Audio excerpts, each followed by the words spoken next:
കണ്ണൂരുമായി ഒരു ബന്ധമുണ്ടെന്ന് അറിഞ്ഞ ഉടൻ സുകുമാരനെ കണ്ടു. പാലയിൽ നിന്ന് നടന്നു വന്നതെന്ന് അറിഞ്ഞപ്പോ അതിന്റെ മധുരം ഇരട്ടിച്ചു. എന്ത് ചെയ്യുന്നു? കുട്ടികള് ഒരുത്തൽ ഡ്രൈവറാ, വണ്ടി ഓടിച്ച് നടക്കുന്ന ഭാര്യയുണ്ട്, കുട്ടികൾ രണ്ടുപേരുണ്ട്, രണ്ടുപേരും കമ്മ്യൂണിസ്റ്റുകാരാ. കമ്മ്യൂണിസ്റ്റ് നന്നായി നന്നായി നന്നായി. ഭാര്യയും കമ്മ്യൂണിസ്റ്റുകാരാ.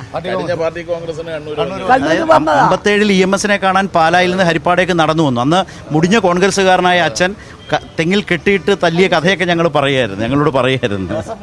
നല്ല ഓർമ്മയാണ്. നന്നായി നന്നായി. രാവിലെ എന്തോ കഴിച്ചോ? ഇല്ല, നമുക്ക് അങ്ങോട്ട് കഴിക്കണം. അവിടെ പോയിട്ടൊന്ന് കഴിക്കും, എന്നാലും ഒരു ഊർജം വരിക. ലാൽ സലാം, അടുത്ത നടപ്പിന് ഒരു ഊർജം വേണമെങ്കിൽ രാവിലെ വല്ലതും കഴിക്കണം.